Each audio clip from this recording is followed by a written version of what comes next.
తెలుసు కదండి, ఏబిఎన్ ఆంధ్రజ్యోతి అలాగే ఏబిఎన్ ఛానల్ అధినేత రాధాకృష్ణ గారు ఆయన కొన్ని వ్యాఖ్యలు అయితే చేస్తాడు ఈ మధ్యలో.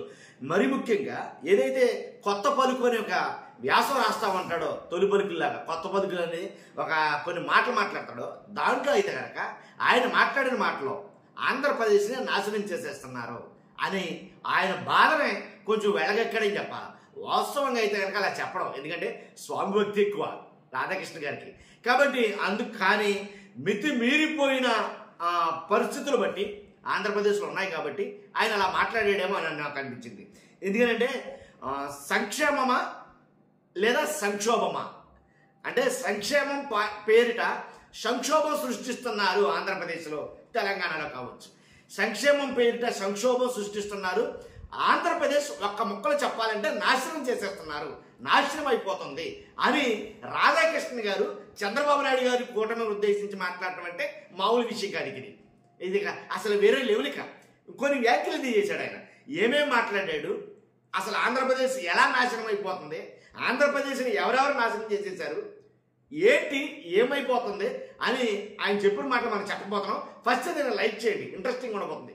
లైక్ చేయండి, లైక్ చేస్తే నాకు మోటివేషన్ ఉంటుంది, ఎక్కువ మందికి ఇన్ఫర్మేషన్ షేర్ అవుతుంది. లైక్ చేయడం మీ బాధ్యత. కొత్తగా మన ఛానల్ చూస్తే పక్కాగా సబ్స్క్రైబ్ చేయండి. మీ అమూల్యమైన అభిప్రాయాన్ని కామెంట్ రూపంలో తెలియజేయండి. రాధాకృష్ణ గారు వాస్తవంగా ఆయనకే బాధ కలిగిందంటే ఇది మామూలు విషయం కానిక, ఇది పిక్స్కి వెళ్ళిపోయిందని చెప్పాలి.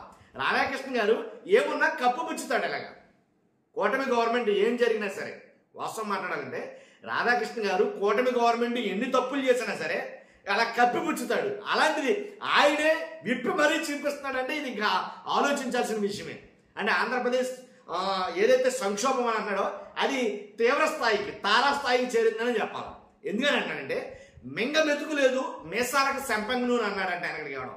ఇది నేనంటలా, సామెత రాధాకృష్ణ గారు మాట్లాడిందే. మింగ మెతుకు లేదు మీసాలకు సంపంగి నూనె అన్నాడంట. అలా ఉంది ఆంధ్రప్రదేశ్ పరిస్థితి. మింగడానికి మెతుకులు లేవు, సంపంగులు మాత్రం కావాలంటాడు అనమాట. అలా ఉంది ఆంధ్రప్రదేశ్ పరిస్థితి. వృద్ధాప్య పింఛన్లు చూసుకుంటే కనుక ఏదైతే సూపర్ 6 పేరిట వృద్ధాప్య పింఛన్లు 4,000 తీసుకెళ్లారో ఇది దేశంలో ఎక్కడా లేదు. అంటే మీరు గెలవడం కోసం రాష్ట్రాన్ని సంక్షోభంలో నెట్టడమే. 4,000 వృద్ధాప్య పెన్షన్ దేశంలో ఎక్కడా లేదు. అంటే ఆర్థికంగా స్థిరపడిన తమిళనాడులో కూడా, అసలు ఈవెన్ ఆ తమిళనాడులో కూడా వృద్ధాప్య పెన్షన్ 4,000 లేదు. ఎన్ని వేల కోట్లు అవుతుంది నెలకు వచ్చేసరికి. కాబట్టి వృద్ధాప్య పింఛన్ అనేది ఎంత భారంగా మారింది. ఎవడ పెంచమన్నాడో ఒక్క ముక్కలో ఇలా అడగాల్సింది రాధాకృష్ణ గారు. కానీ అధికారంలో రావడం కోసం ఏది పడితే అది చెప్పేసి, ఏది పడితే అది చేసేస్తానని వాగ్దానాలు ఇచ్చి, కాబట్టి అధికారంలోకి వచ్చిన తర్వాత రాష్ట్రాన్ని సంక్షోభంలో నెట్టడం కాకపోతే ఇంకేంటి రాధాకృష్ణ గారు, అంతే కదా. కాబట్టి 2024లో అధికారంలో రావడానికి సూపర్ 6 అని ఒకటి పెట్టి ఏంటి కొన్ని చేసి కొన్ని చేయకుండా మొత్తం చేస్తే కనుక రాష్ట్రం శ్రీలంక కన్నా దారుణంగా మారిపోద్దన్న విషయం ప్రతి ఒక్కరికి తెలిసిన విషయమే. జగన్మోహన్ రెడ్డి గారు నువ్వు 4 ఇస్తానంటే 4,500 ఇస్తానని వచ్చుగా, నువ్వు ఇంట్లో ఎంతమందికి ఉంటే అంతమందికి ఇస్తానంటే కనుక అంతమందికి ఒక్కొక్క 1000 చొప్పున పెంచేస్తానొచ్చుగా, అంతే కదా.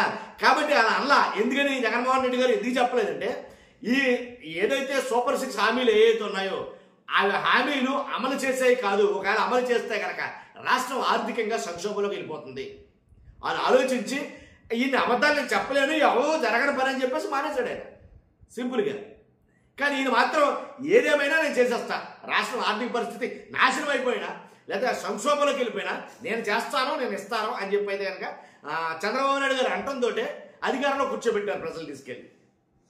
ఇప్పుడు అర్థమవుతుంది చాలామంది ఆర్థిక విశ్లేషకులకి, కొంతమంది ఆర్థిక విశ్లేషకులకు ఇప్పుడు అర్థమవుతుంది ఏమని, ఇది జరిగే పని కాదు, ఆంధ్రప్రదేశ్ చాలా ఇబ్బందులు పడుతుంది. ఎందుకంటే జగన్మోహన్ రెడ్డి గారు 5 ఏళ్ల పరిపాలనలో చేసిన అప్పులు ఒక ఎత్తు అయితే, జస్ట్ అవే అప్పులు అంటే 15 నెలల కాలంలో చాలా మటుకు చేసేశారు కూటమి ప్రభుత్వం. 15 నెలల కాలంలో దారుణంగా అప్పులు చేసేస్తుంది. ఇంకా 5 ఏళ్ళు కంప్లీట్ అయితే ఎన్ని లక్షల కోట్లు అప్పులు చేయాల్సి వస్తుందో అనే ఆర్థిక నిపుణులు చాలా మంది ఆందోళనలో ఉన్నారు నిజంగా. కాబట్టి జగన్మోహన్ రెడ్డి గారు ఏదో సచివాలయం తాకట్టు పెట్టాడని ఇది వాస్తవం కాదు, అపోహే, కావాలని కల్పించారు. లేదు తాకట్టు పెట్టలేదని అసెంబ్లీ సాక్షిగా కూడా నిరూపించారు. కాబట్టి అలాంటి ఆరోపణ జరిగితేనే తెగ విలవలాడిపోయింది మొత్తం రాష్ట్రం మొత్తం కూడా. ఇప్పుడు గనులు కాసులు కురిపించే గనులు కూడా తాకట్టు పెట్టేస్తున్నారు.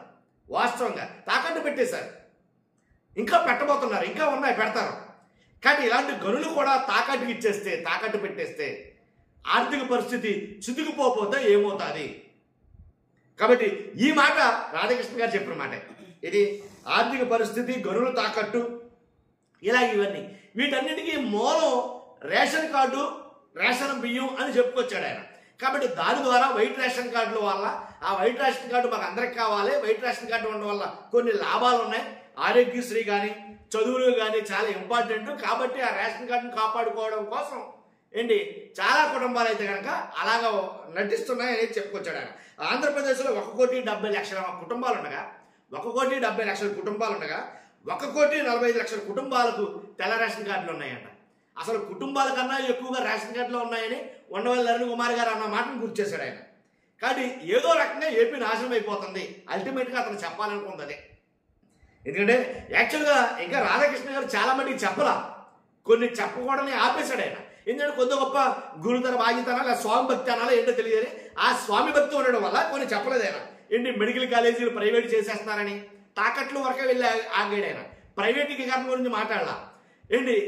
ఇవి ప్రైవేట్ చేసేస్తున్నారని, ఆంధ్రప్రదేశ్లో ప్రతిదీ ప్రైవేట్ అయిపోతుందని, లేదు రైతులేమో చాలా కష్టాలు పడుతున్నారో గిట్టుబాటు ధరలు లేక, మామిడి రైతులు, పొగాకు రైతులు, చీనీ రైతులు, ఉల్లి రైతులు, టమాటా రైతులు వీళ్ళందరూ కూడా గిట్టుబాటు ధరలు లేక పంటలను నాశనం చేసుకుంటున్నారని, లేదా యూరియా దొరక్క రైతులు అల్లాడిపోతున్నారని, ఇలా ఆరోగ్యశ్రీ లాంటి, సంజీవన్ లాంటి ఆరోగ్యశ్రీ పథకాలను కూడా తీసేశారని, ఇలాంటి వాటిని ఎట్లా టచ్ చేయలేదు రాధాకృష్ణ గారు. ఎందుకంటే తప్పదు కాబట్టి, మరీ అంత డీప్కి వెళ్తే కనుక ఆయన విరోధం అయిపోతాడు. కాబట్టి రాధాకృష్ణ గారు చెప్పింది ఏంటంటే ఆంధ్రప్రదేశ్ ఇలాగే కొనసాగితే కనుక ఈ 5 ఏళ్ల పాటు అప్పుల కుప్పగా మారుతుందని ఇండైరెక్ట్గా చెప్పాడు ఆయన. పరోక్షంగా ఆంధ్రప్రదేశ్ అప్పులు గొప్పగా మారబోతుంది. 15 నెలల కాలంలోనే పట్టానంత అప్పులు చేసేశారు. ఇంకా మిగిలిన 3.5 సంవత్సరాలు చూసుకుంటే కనుక ఏం చేస్తారు? అప్పులు కుదిబండ. ఏ రోజుకి ఆ రోజు అప్పు చేయకపోతే ఆంధ్రప్రదేశ్కి గడవని పరిస్థితి. మంగళవారం అప్పు చేయకపోతే ఆంధ్రప్రదేశ్ ఎదరికెళ్ళదు. ఇది పరిస్థితి. అలా తయారైంది. దీంతో పాటు తెలంగాణను కూడా విమర్శించాడు అనుకోండి ఆయన. తెలంగాణలో కేసీఆర్ గారు చేసిన అప్పుల గురించి మాట్లాడాడు. అలాగే జగన్మోహన్ రెడ్డి గారు కూడా చేసినటువంటి ఒప్పుల గురించి మాట్లాడాడు. కాబట్టి ఏదేమైనా ఆయన భావం ఏంటంటే ఇప్పుడున్న ప్రభుత్వం మీద ఇది ఇలాగే కొనసాగితే ఆంధ్రప్రదేశ్ నాశనం అయిపోవడం ఖాయం. ఆయన చెప్పాలనుకుంటే ఇండైరెక్ట్గా ఇదే. కాబట్టి కొంచెం బార్డర్ క్రాస్ చేసి ఎదరికెళ్ళి మరీ చెప్పాడని చెప్పేసి నా అభిప్రాయం. నిజంగా రాధాకృష్ణ గారిని ఎప్పటికైనా ఎలాంటి వ్యాఖ్యలు, ఎలాంటి పలుకులు పలుకుతున్నందుకు అభినందించాలా. వాస్తవాలకు దగ్గరగా మాట్లాడినందుకు. వాస్తవాలు మాట్లాడాలంటే ధైర్యం ఉండాలి, గట్స్ ఉండాలి, దాంట్లో ఎలాంటి డౌట్ లేదు. అందులోనూ రాధాకృష్ణ గారు లాంటి స్వామి భక్తి ఉన్న వ్యక్తి వాస్తవాలు మాట్లాడాలని ఇంకంత స్ట్రాంగ్గా మాట్లాడాలి, ఇంకంత ధైర్యం కావాలి, ఇంకొంచెం ఎక్కువ కావాలి ధైర్యం వాళ్ళు. కాబట్టి ఏదేమైతేనండి ఆర్థిక పరిస్థితి, ఆర్థిక సంక్షేమం కోసం చూసుకుంటే సంక్షోభం ఆంధ్రప్రదేశ్లో ఏర్పడుతుంది, దాంట్లో ఎలాంటి డౌట్ లేదు.